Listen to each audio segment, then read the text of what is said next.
태양과 그 주위를 두는 8개의 행성들, 바로 우리가 살고 있는 태양계입니다. 그 중심엔 거대한 항성, 불타는 별이 있습니다. 바로 태양입니다. 태양은 말 그대로 태양계를 지배하고 있습니다. 태양의 무게는 태양계 전체 질량의 99.86%이죠. 숫자로 보면 거의 전부라고 해도 과장이 아닙니다. 태양을 제외한 나머지 모든 행성의 무게를 전부 합쳐도 그 합계는 태양계 전체의 고작 0.14%에 불과하죠. 그리고 그 0.14%의 질량 가운데에서도 목성, 토성, 천왕성, 해왕성 이 4개의 행성이 99%를 차지합니다. 우리가 매일 투닥거리고 사소한 일에 전전긍긍하며 살아가는 이 지구, 이 작은 행성의 비율은 태양계 전체에서 고작 0.00003%에 불과합니다. 자, 오늘은 이 태양계에 대해, 그리고 그 중에서 수성에 관해 아주 조금은 자세한 이야기를 해보겠습니다. 지식을 탐하는 인간, 지식 사피엔스. 자, 지난 시간에 우리의 영원한 대장님 태양을 탐험했는데요. 매일 만나다 보니 막연히 우리가 잘 알고 있다고 생각했던 태양조차 많은 비밀과 놀라운 점들을 품고 있었습니다. 자, 그렇다면 오늘부터 시선을 태양 주변으로 옮겨보겠습니다. 태양의 주위를 공전하는 행성은 모두 8개인데요. 그런데 이 8개는 아무렇게나 흩어져 있는 것이 아닙니다. 분명한 경계가 있습니다. 성격도, 재질도, 분위기도 전혀 다르기 때문이죠. 가장 먼저 태양 가까이 아슬아슬하게 붙어있는 4개의 행성이 있습니다. 바로 수성, 금성, 지구, 화성이죠. 그리고 우리는 이 그룹을 내행성계라고 부르고 있습니다. 내행성계 4명의 친구들은 크기는 작지만 속이 단단하게 채워진 밀도 높은 행성들입니다. 태양계가 막 형성되던 시기, 태양과 가까운 위치에 있던 이 행성들은 가벼운 수소와 헬륨 같은 가스들을 중력으로 붙잡지 못하고 모두 잃어버렸습니다. 그 결과 남은 것은 무겁고 단단한 암석과 금속뿐이었습니다. 태양의 뜨거운 입김 속에서 끝까지 버텨낸 물질들로 만들어진 행성들인 만큼 각각의 구조와 환경은 서로 다르며 그 자체로 뚜렷한 개성을 지니게 되었습니다. 우선 수성부터 살펴보겠습니다. 태양에 가장 바짝 붙어서 누구보다 빠르게 남들과는 다르게 돌고 있는 귀염뽀짝한 행성이죠. 가장 탐사가 어려운 행성, 수성.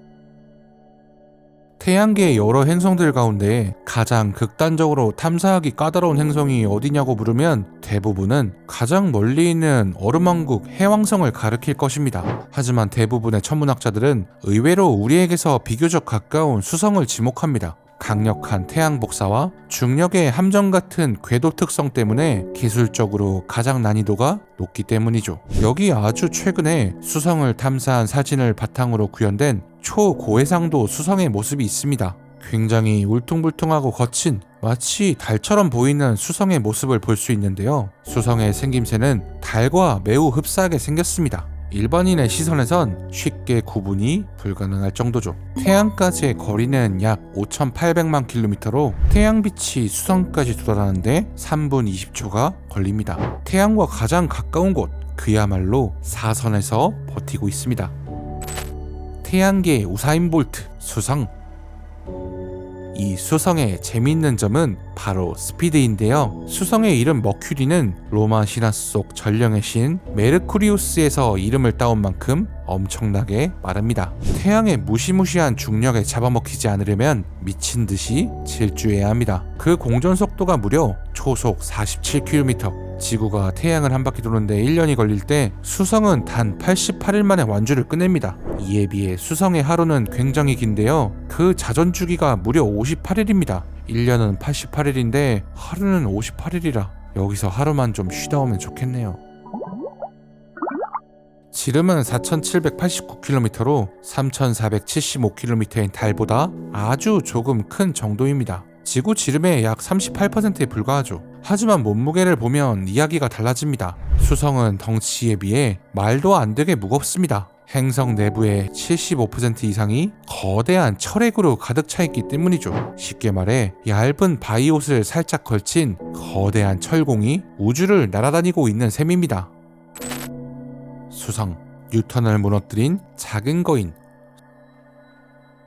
수성은 다른 행성들과는 다르게 궤도의 변화에서 아주 독특한 특징을 보입니다. 궤도 자체의 방향이 조금씩 바뀌고 있다는 점이죠.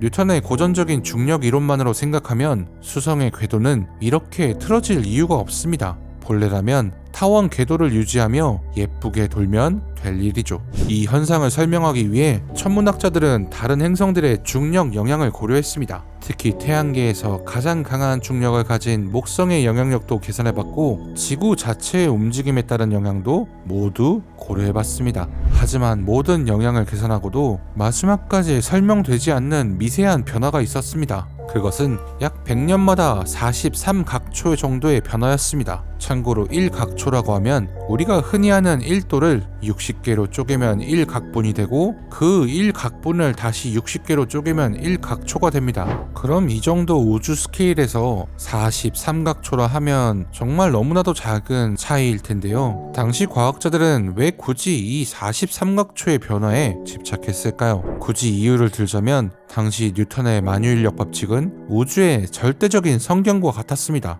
이 법칙으로 천왕성의 궤도를 분석해 45km 밖의 해왕성을 찾아냈을 만큼 완벽해 보였죠. 하지만 수성만큼은 아무리 계산해도 43각초의 오차가 있었습니다. 그래서 당시 천문학자들은 태양에 더 가까운 곳에 아직 발견되지 않은 숨은 행성이 있는 게 아닐까 생각했습니다. 그 행성과 수성이 서로 중력을 주고받으며 궤도가 틀어지고 있다는 가설이었죠. 이 가상의 행성은 신화 속 대장장이의 신의 이름을 따 벌칸이라고 불렸습니다. 하지만 지금까지 벌칸의 존재는 단 한 번도 확인되지 않았습니다. 왜냐고요? 존재하지 않았으니까요. 존재했다면 지금 중학교 과학 시간에 수벌금지와 목토, 천해 이렇게 외우고 있겠죠.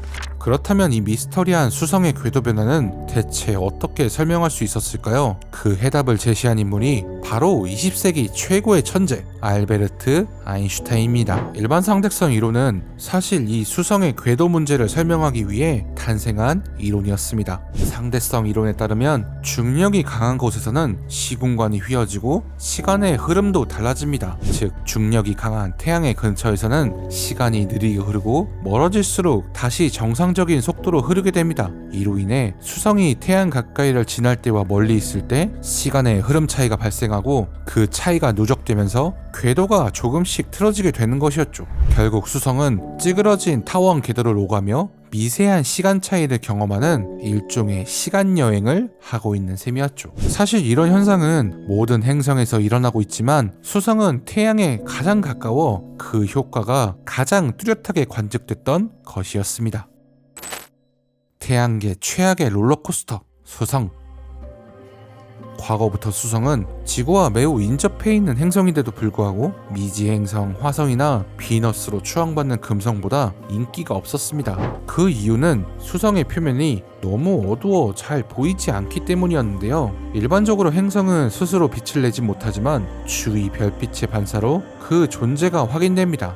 하지만 수성의 경우 태양과 가장 가까워 아주 밝게 보일 것 같지만 실상은 달보다도 어둡습니다. 빛 반사율이 달의 고작 3분의 1에 불과하죠. 최근 존스 호킨스대의 연구에 의하면 수성의 표면에는 탄소 성분이 가득하다는 것을 확인했는데요. 연필의 주 성분인 흑연이 행성을 어둡게 만들었다는 것이죠. 이 새까만 얼굴도 두렵지만 수성의 진짜 공포는 따로 있는데요. 바로 온도입니다. 물론 태양과 매우 가까우니 당연히 뜨거울 것이라는 것은 예상이 됩니다. 실제로 낮 기온은 430도에 달하죠. 하지만 수성에는 열을 붙잡아둘 대기가 거의 없습니다. 해가 지는 순간 열은 붙잡힐 틈도 없이 모두 우주로 빠져나갑니다. 그 결과 수성의 밤에는 영하 180도까지 곤두박질 치죠. 심지어 최근 연구에 따르면 햇빛이 닿지 않는 지역엔 얼음 왕국이 존재한다고까지 합니다. 하루 사이 온도차가 무려 600도, 태양계에서 가장 가혹한 온도 롤러코스터인 셈이죠.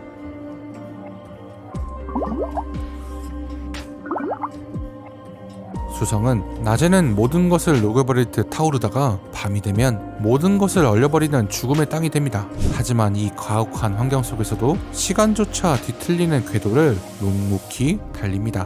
또한 수성은 감사하게도 인류가 고전역학을 넘어 광활한 현대 우주론으로 도약할 수 있는 가장 위대한 힌트도 제공해 주었습니다. 그리고 이 수성을 지나면 과연 어떤 행성이 우리를 기다리고 있을까요?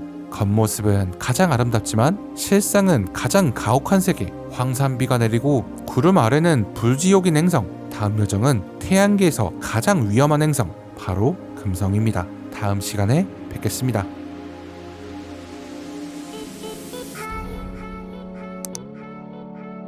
지식을 탐하는 인간, 지식 사피엔스.